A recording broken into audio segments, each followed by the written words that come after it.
Tello and Tony Petracca, they are both in this morning, as is Pete Mangione, with more on where this storm stands as we speak right now. What's the latest?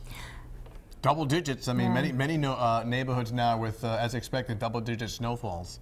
Yeah, we are coming in with a lot of totals between, let's say, 16 and 22 inches of snowfall now. It's a pretty common number that we're seeing. Yeah, I just had my neighbor text me in West Warwick with 18 inches and still counting. Yeah, it is still coming down at a pretty moderate to at times heavy clip. We've been watching over the last few hours some heavier bands of snow that have started to make their way across Connecticut and eventually, ending up here in southeastern New England. So since about 2-3 o'clock in the morning, we've been getting some pretty good snowfall rates. You had heard that news out in Long Island, New York.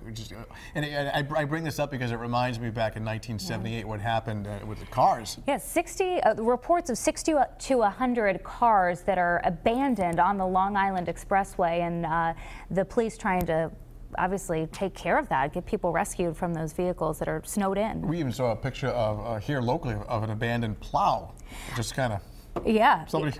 These are, we were talking overnight, some of those snowfall rates up to 4 inches or more an hour. I mean, that's about as heavy of snowfall rates as you can get around here. And on the Doppler radar, we're seeing some of these darker areas of blue. In fact, let's put it on your TV set at home. Indicating that they were still getting some bands of heavier snow and at times some rates of 1-2 inches per hour.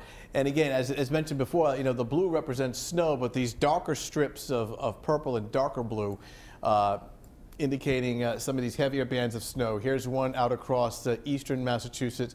That'll be pulling away. In between that, you get kind of a lull, and then you draw your attention out across eastern Connecticut, where you get another band of these darker blues.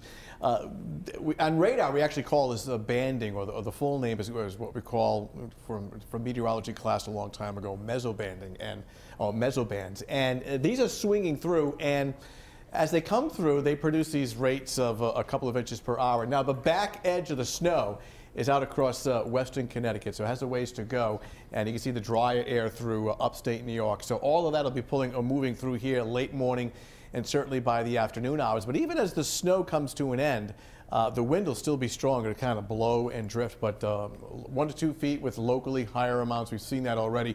We realize, some of our weather watchers who are sending in reports, it's difficult to measure the snow because it's blowing and it's drifting, so you've got to take multiple measurements throughout the yard to kind of get the average. But I mean, we're splitting hairs here at this point. It's excessive amounts of snow, and it will continue for a while longer. In West Warwick, reports of 18, 19 inches. Coventry, Johnston, 22. Had Frank Picozzi in Warwick, who unfortunately had a huge tree last night fall in his swimming pool. He was taking multiple measurements with a yardstick a little while ago, and he had emailed me that in Warwick he was coming in around 21, 22 inches of snow. Providence at 16, East Providence. Pete Mangione was taking measurements outside of studios, and he was kind of averaging around 16 inches. And New Bedford, we have to double check that.